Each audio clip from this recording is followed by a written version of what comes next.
Bienvenido una vez más a esta clase, disertación, dirigida fundamentalmente a mis alumnos de la Universidad Central de Venezuela en la asignatura Derecho Penal,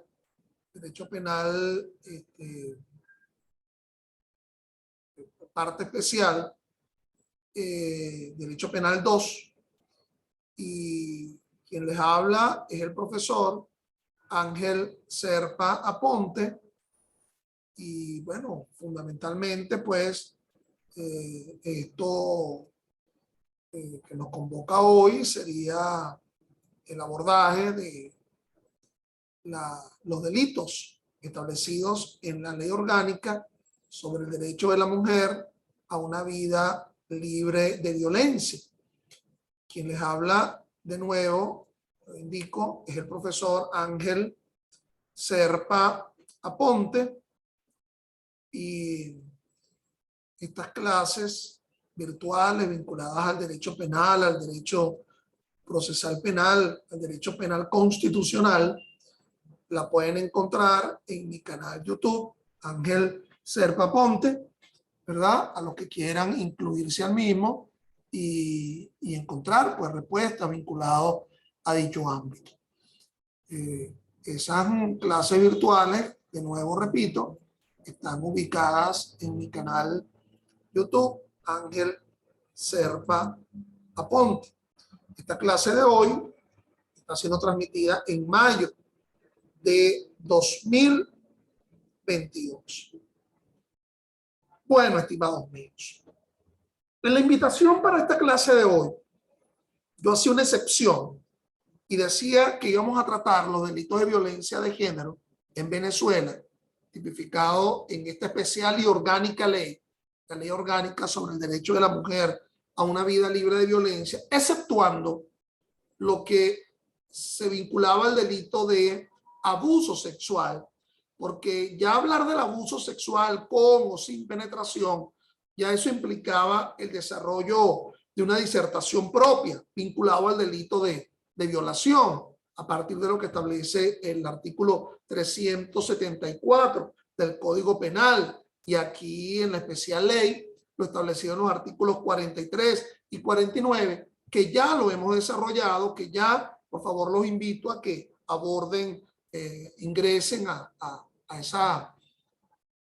mi canal YouTube, Ángel Serpa Aponte, para que vean el desarrollo de ese delito de abuso sexual. Pero también lo quise excepcionar, sacar del ámbito de la explicación de los delitos de violencia de género, el delito de abuso sexual, para que salgan un tanto de la idea que los delitos de violencia de género, aunque están vinculados a una circunstancia de desprecio de género, no son solamente en protección de la libertad sexual, sino que hay una serie de bienes jurídicos que estarían siendo protegidos a partir de la tipificación de esos delitos.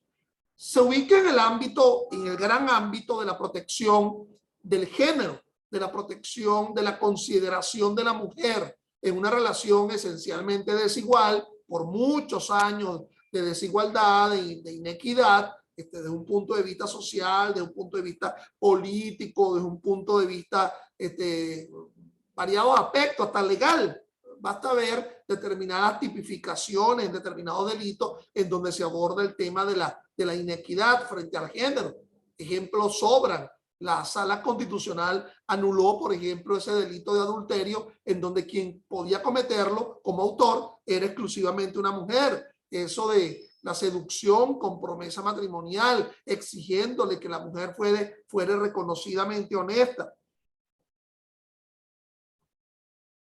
para que se sancionara el delito. Evidentemente, abordan una idea de desigualdad. Y no es que la igualdad esté ubicada en un prisma constitucional, porque ustedes se cansarán de buscar en esa constitución y no verán una especie de indubio pro femina o un indubio pro femini, como si lo podemos encontrar como principio de favorabilidad interpretativa cuando se habla del interés superior del niño, artículo 89, o hasta el propio procesado reo de delito, el indubio pro reo del artículo 24, el interés superior del niño en el artículo 78, el artículo 89, que nos habla del indubio pro operario. En caso de duda en la interpretación de una norma laboral, ha de asumirse siempre la interpretación que sea mucho más favorable del trabajador, pero ese indubio pro femina o ese indubio pro femini quizás no se ubica en un artículo en concreto de la Constitución, y como siempre lo he dicho, no importa que no se ubique, porque allí está el artículo 22 hablándonos de la Constitución, hablándonos de que la consagración de derechos fundamentales al ser es independiente de su consagración, de su positivización. Es decir, hay derechos que son esenciales y basta vernos en la diferente conformación fenotípica entre hombre y mujer para abordar ciertas particularidades, ¿verdad? Ciertas diferenciaciones. Pero en todo caso, Venezuela también suscribió convenios internacionales de protección de los derechos de la mujer y ha llegado muy lejos a lo que no ha llegado otras jurisdicciones, porque no solamente se tipifican delitos de violencia de género, sino que se ha creado inclusive una jurisdicción especial, una jurisdicción penal especial en el ámbito de la violencia de género en todo el país. Aspecto sobre el cual tampoco voy a hablar en este caso. El carácter adjetivo, el carácter procesal de la jurisdicción de violencia de género y los procedimientos o el procedimiento especial en el enjuiciamiento de delitos de violencia de género, porque ya eso correspondería pues a una asignatura de derecho procesal penal que yo también abordo, pero que ahora no me estoy ocupando de ello, sino que aquí pretendo abordar una clase de derecho penal parte especial a partir de la tipificación. Entonces, como son tantos los delitos que nos esperan en ese ámbito, vamos a tratar de darle desarrollo a esto. En primer lugar, vamos a hablar del delito de violencia psicológica, que está descrito en el artículo 39 y que conlleva una pena de 6 a 18 meses.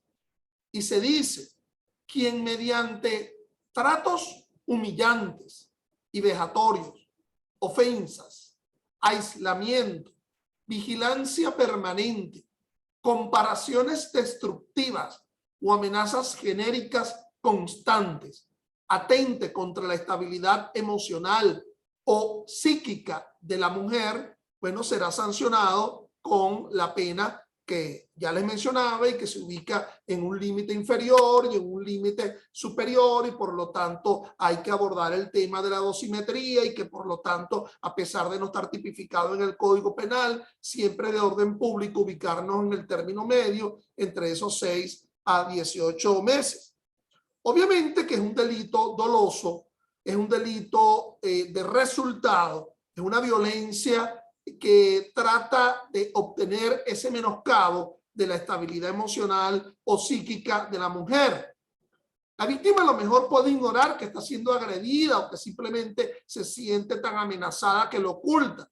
Ahora bien, si el sujeto amenazado es una mujer calificado como sujeto pasivo, entonces ha de asumirse que es un acto sexista que tenga o pueda tener como resultado el sufrimiento psicológico de alguien. Es una especie de anuncio de violencia física, vaya o no acompañada de violencia física en el tiempo. Me explico.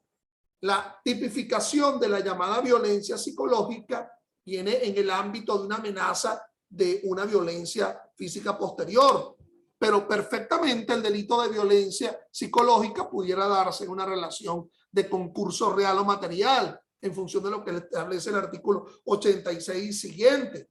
Es decir, violencia psicológica con violencia privada, violencia psicológica con violencia física, violencia psicológica, aquí sería un tanto cuesta arriba ir en el ámbito del abuso sexual, porque generalmente la violencia psicológica conforma una de las amenazas con las cuales se constriñe a alguien para que reste su defensión, para que se coarte su libertad sexual frente a los delitos, frente a la práctica sexual y entonces esa violencia psicológica formando parte de ese supuesto de hecho.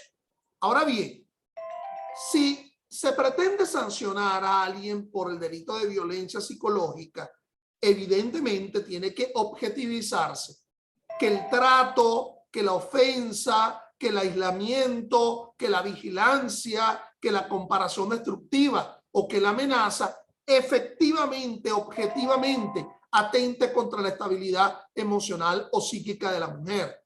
Es obvio que quien va a sancionar es un juez de violencia de género y que por lo tanto ha de auxiliarse en la búsqueda de esa verdad material que exige el artículo 13 del Código Orgánico Procesal Penal, coligado con el artículo 22, es decir, el uso de la lógica, el uso de la experiencia, el uso de la ciencia para poder apreciar una prueba, ha de estar coligado a informes psiquiátricos, psicológicos que indiquen sin lugar de ningún tipo de duda que la atribución, la proveniencia de esos actos de amenaza psicológica por parte de un hombre es lo que está causando de manera objetiva un menoscabo a la estabilidad emocional o psíquica de la mujer.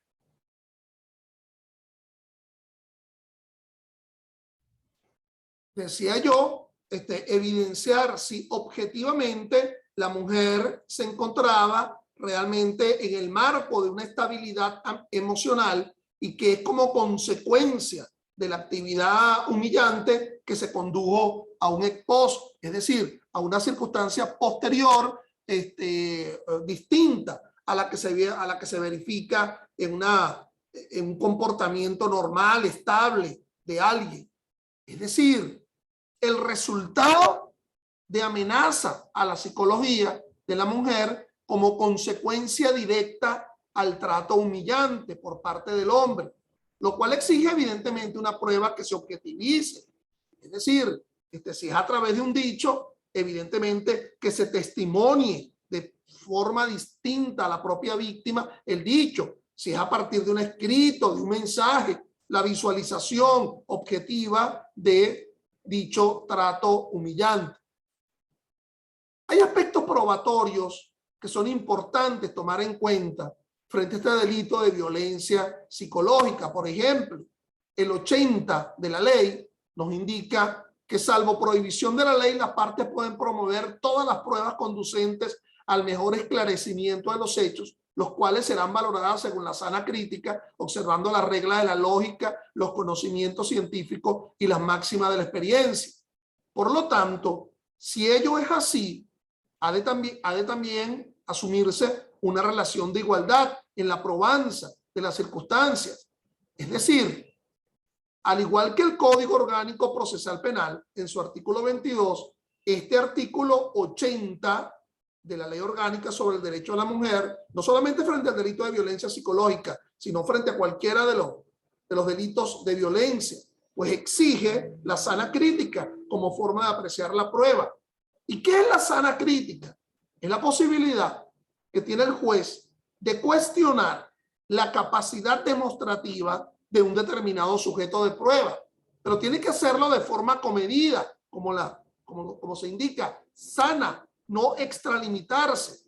Por lo tanto, frente a la probanza de delitos de violencia de género, ha de tomarse en cuenta que si solo consta el dicho de la víctima y el resultado del examen respectivo, ¿verdad? O la víctima se muestra en contradicción con respecto al resultado respectivo, bueno, el juez está en su propia posibilidad o capacidad en atribución a su competencia de poder cuestionar la capacidad demostrativa de determinado medio de prueba. La Sala de Casación Penal, en la sentencia 65 del 26 de octubre de 2010, nos indica: el hecho de haberse enterado la madre de la víctima de que el ciudadano, su pareja, había abusado sexualmente de su hija y de que éste, al ella confrontarlo, admitió que no sabía por qué lo hacía, no constituye una acción para que se materialice la violencia psicológica. Es decir, la violencia psicológica pues tiene que objetivizarse, inclusive hasta el conocimiento de algo tan extremo como el abuso sexual de una hija se realizó era a los efectos de afrentar la libertad sexual de la hija, pero no de conmocionar psicológicamente a la madre. Y ese es el trasfondo que hay de ese fallo de la Sala de Casación Penal. Vámonos con otro delito, el que está descrito en el artículo 40. Se denomina acoso u hostigamiento y conlleva una pena de 8 a 20 meses. La persona que mediante comportamientos, expresiones verbales o escritas o mensajes electrónicos ejecute actos de intimidación, chantaje, acoso u hostigamiento que atenten contra la estabilidad emocional, laboral, lo que se denomina el mobbing, pues, económica, familiar o educativa de la mujer, conllevará una pena de 8 a 20 meses.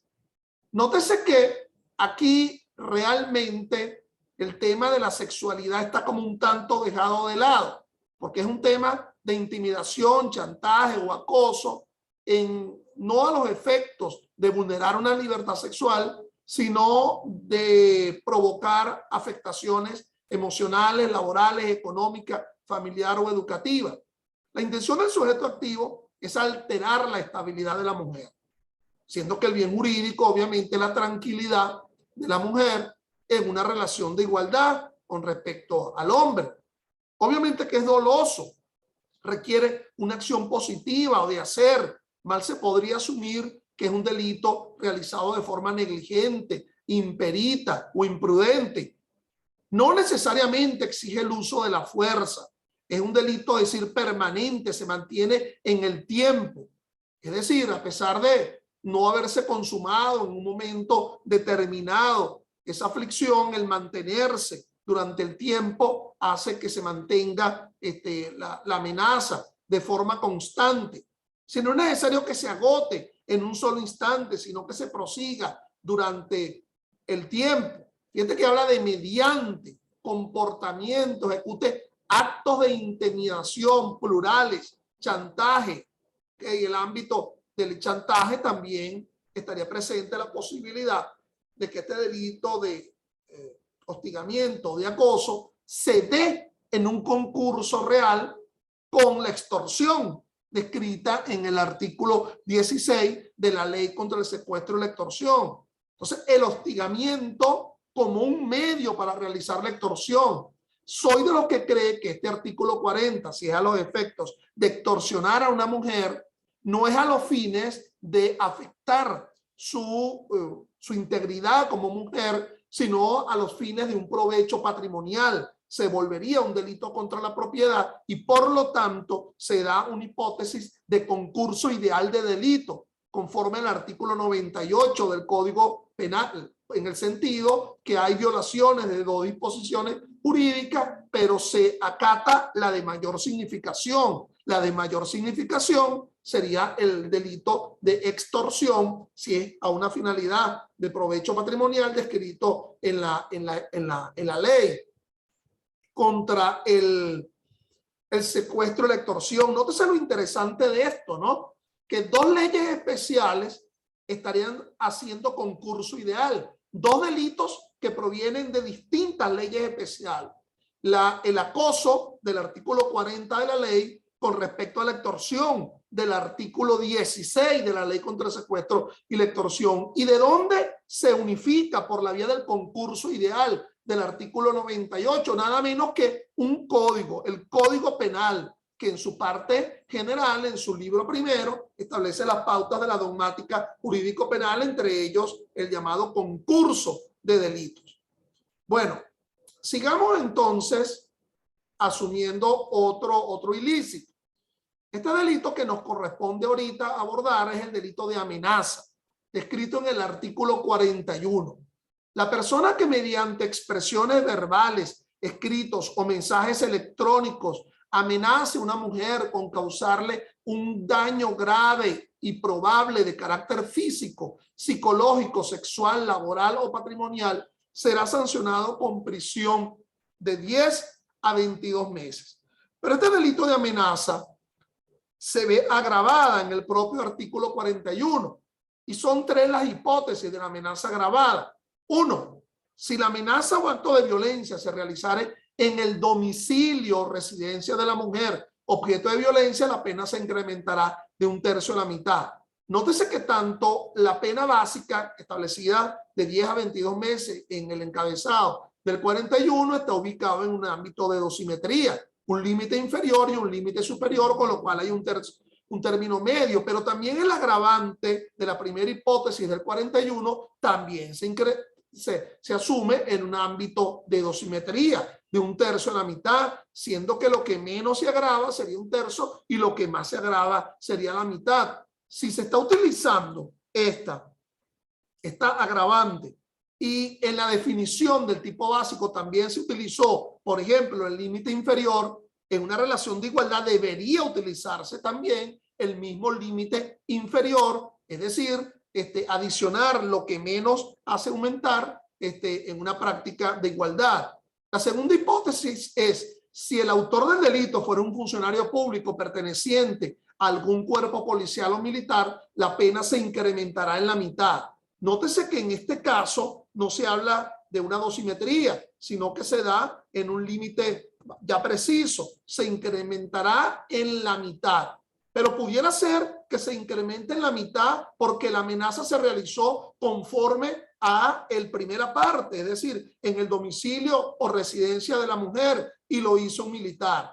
Hay una tercera hipótesis: si el hecho se cometiere con armas blancas o de fuego, la prisión será de 2 a 4 años. Nótese que aquí la amenaza es blandiendo el arma blanca o el arma de fuego, porque evidentemente si se utiliza el arma blanca o el arma de fuego para causar definitivamente una aflicción física, ya nos encontraríamos en el caso de la violencia física que está descrito en la ley y que está vinculado a las hipótesis de las lesiones establecidas en el Código Penal las lesiones intencionales, a partir de lo que describen los artículos 414 y siguientes del Código Penal. Aquí se trata de amenazar con un arma blanca, y con lo cual aquí evidentemente si quien está amenazando con el arma blanca y que conlleva una pena de 2 a 4 años, término medio 3, y lo está haciendo un funcionario público perteneciente a algún cuerpo militar, ese 3 como término medio pues se aumentaría, serían 4 años y medio, con lo cual se sube de la pena de los 4 años, pero porque se incorpora la agravante de la comisión por parte de funcionario militar. Entonces nótese que han de ser expresiones verbales categóricas, escritos o mensajes electrónicos que reflejen efectivamente que en un momento futuro se le va a causar un grave daño y probablemente de carácter físico, psicológico, sexual, laboral o patrimonial. Nótese laboral o patrimonial. Te voy a despedir, te voy a quitar un bien. Hay una sentencia interesante del Tribunal Primero de Control de Violencia del Circuito Judicial del Estado Monagas del 30 de abril del año 12. Vamos a leerla. Sujeto activo determinado, persona de sexo masculino. Sujeto pasivo calificado debe ser una persona de sexo femenina. Hacerle un daño probable de carácter físico. Se prevalió de su relación como pareja y afectividad con la víctima para abusar de ella, constriñéndola y posteriormente amenazarla. No se exige demostrar la resistencia seria y constante, aunque no heroica, de la que habla la doctrina para la prueba del delito de lesiones personales. Lo único que se debe observar es que la mujer sea constreñida a padecer la amenaza, evidenciándose el respaldo de testigos y testigas, porque hay un error, sí, presenciales de los hechos. Es un delito doloso, implica una acción de hacer, quería quemar el rancho con ella dentro y gestaba la amenaza con un instrumento identificado por la víctima. se sanciona la conducta no porque afecte el honor o a la honestidad, sino esa integridad futuro. Entonces, buen ejemplo para abordar ese delito de amenaza que se establece en el artículo 41. Nótese la diferencia con respecto al tema del hostigamiento, como que va subiendo en la graduación la posibilidad de la aflicción futura de la mujer y por lo tanto, por ello, el aumento de las penas entre este artículo 41 y el artículo anterior.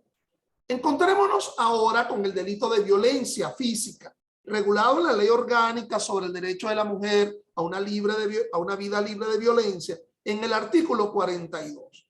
Delito muy interesante. Empleo de la fuerza física causa daño o sufrimiento físico a una mujer. Hematomas, cachetadas o empujones o lesiones de carácter leve.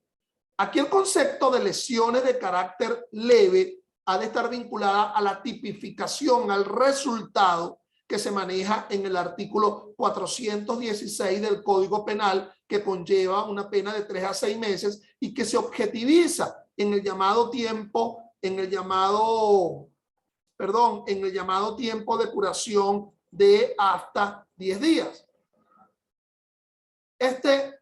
O levísimo, que está descrito en el artículo 417 del Código Penal, de 10 a 45 días. Nótese que acá, en todo caso, el empleo de la fuerza física por medio de la violencia física que se cualifica por ser una mujer, ha de ser siempre sancionada en una relación de concurso real o material con respecto a los delitos de lesiones descritas en los artículos mencionados, la lesión leve del 416 y la levísima del 417. Pero también el artículo 42 de la Ley Orgánica sobre el Derecho de la Mujer nos habla de la llamada violencia agravada.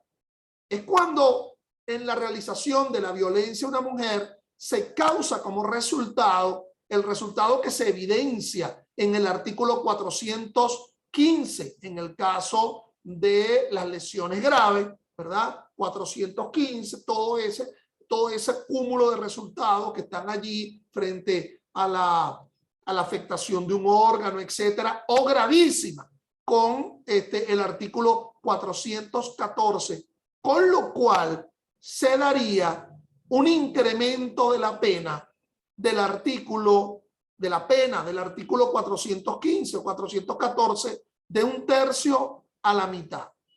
Es decir, no se va a sancionar agregándole en un concurso real violencia física como delito, sino que si el sufrimiento se le hace a una mujer en desprecio de género y el resultado son las lesiones graves, 415, o gravísimas, 414, a la pena de las lesiones graves o a las lesiones gravísimas se aumentará la pena de 1/3 a la mitad.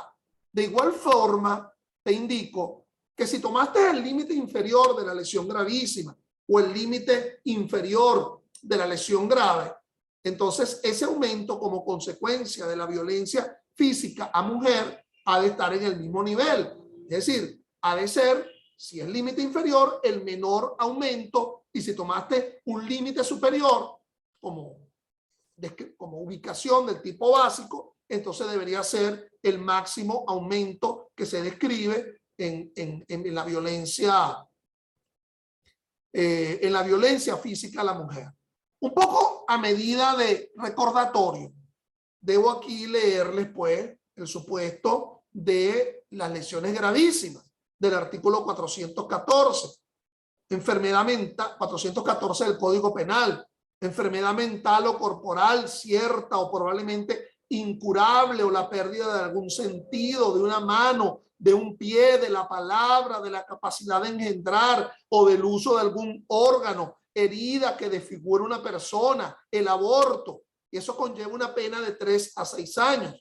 Es obvio que si conduce al aborto, ahí se está cualificando definitivamente, porque la única que podría gestar es una mujer, con lo cual si se da en el ámbito de una desprotección de género, es decir, la lesión se está evidenciando que se quiere lesionar a quien es mujer en el ámbito del desprecio de género, a la pena que se vaya a colocar entre 3 a 6 años se dará el incremento de 1/3 a 1/2 en función de la violencia física. De igual forma, la lesión grave, 415. El resultado del 415 del Código Penal es la inhabilitación permanente de algún sentido o de un órgano, dificultad permanente de la palabra o alguna cicatriz notable en la cara, o si ha puesto en peligro la vida o producido una enfermedad mental o corporal que dure 20 días o más de curación, o si por un tiempo igual queda dicha persona incapacitada de entregarse a sus ocupaciones habituales.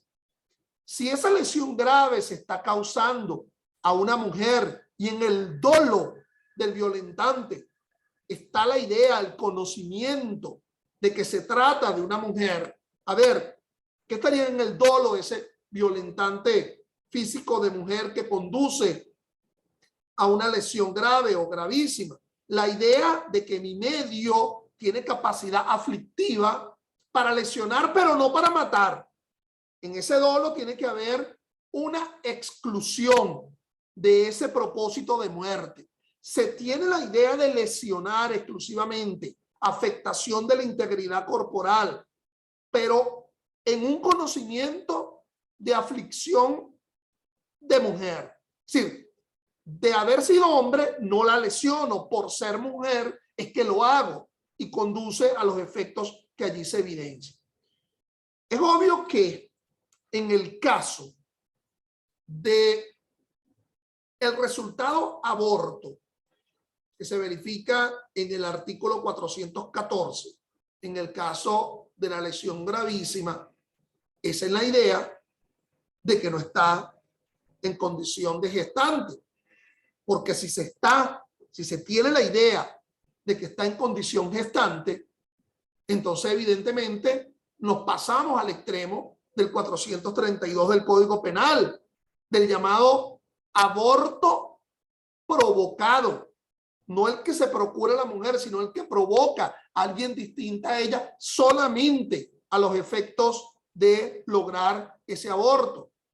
Y es obvio asumir que quien gesta es una mujer y que obviamente ya no es solamente en función de un desprecio de género, sino que mi propósito no es despreciar el género, sino interrumpir la gestación. Casi que se extrapola la responsabilidad en función de una víctima nueva, que sería el nasciturus, el no nacido. ¿Ok? Sigamos. El otro delito que quiero mencionar es el delito de violencia sexual con penetración. Pero ya saben ustedes que este delito ya fue analizado en una clase respectiva. Invito a que acudan a esa clase, porque la verdad es que si me pongo en la descripción de no me va a dar tiempo de abordar los otros delitos. Yo lo que sí quiero es abordar alguna jurisprudencia sobre el delito de violencia sexual. Por ejemplo, esta de la Sala de Casación Penal, la 409 del 7809. Se considera efectiva la violencia sexual cuando se realiza con una persona privada de razón o de sentido o con una persona menor de 13 años. Veamos esta sentencia de la Sala Constitucional, un tanto descriptiva, la 752 del 12 de agosto del 16. Es violencia sexual con penetración este supuesto. Le comenzó a decir que le tocara el pene, por el cual ella le decía que no, diciéndole que le devolviera las llaves de la moto. En ese momento él partió la botella, amenazándola con un pico que le había quedado a dicha botella, diciéndole que si no le tocaba el pene la iba a degollar, robándole la moto, cogiendo las llaves de la moto nuevamente, sacándose nuevamente el pene, indicándole a ella que se lo pusiera erecto, de modo que si ella hacía eso, él se masturbaba solo, bajo gran amenaza, ella se vio en la obligación de aceptar sus condiciones, de modo que empezó a tocarle el pene y como ella tenía unos guantes, él le pide que se lo quitara, diciéndole ella que no se los podía quitar. Entonces él le colocó el pico de botella en el lado izquierdo, manifestándole que si no se los quitaba, la apuñalaba. Ella de inmediato se quitó el guante de su mano izquierda, comenzando a tocarlo. Ella dijo que ya se lo paré, déjeme ir. Él le contestó que no, que ahora le diera sexo oral. Se montó en el volante de la moto, sujetándola por el cabello, acercándola hacia el pene, pidiéndole un buen sexo oral. Ella, sin más que nada que hacer al respecto, siguió haciéndole caso omiso, haciéndole lo que él le pedía, en el cual él eyaculó en su boca. De manera inmediata ella limpió su rostro con la manga del suéter, se le bajó de la moto limpiándose el pene con su franela, a su vez pidiéndole un beso, por lo cual ella le dijo que no. Al momento la moto a la fuerza dándole un beso en la boca, limpiándose el pene con su franela, a su vez pidiendo un beso, por lo cual ella dijo que no. Al momento la moto a la fuerza dándole un beso, que a él no le daba asco besarla así. Después le entregó las llaves de la moto diciéndole que se fuera antes que la apuñalara, que si iba antes a la policía la mandaba a matar. Es obvio, a las claras, que no otra cosa está presente allí que el llamado abuso sexual, violencia sexual con penetración. De igual forma, el delito de acto carnal con víctima especialmente vulnerable, que ya describimos en la clase especial sobre abuso sexual, descrito en el artículo 44, que conlleva una pena de 15 a 20 años.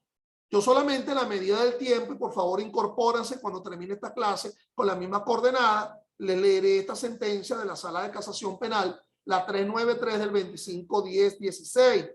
La vulnerabilidad se refiere al grado de discernimiento o madurez que posea la víctima para decidir sobre su libertad sexual.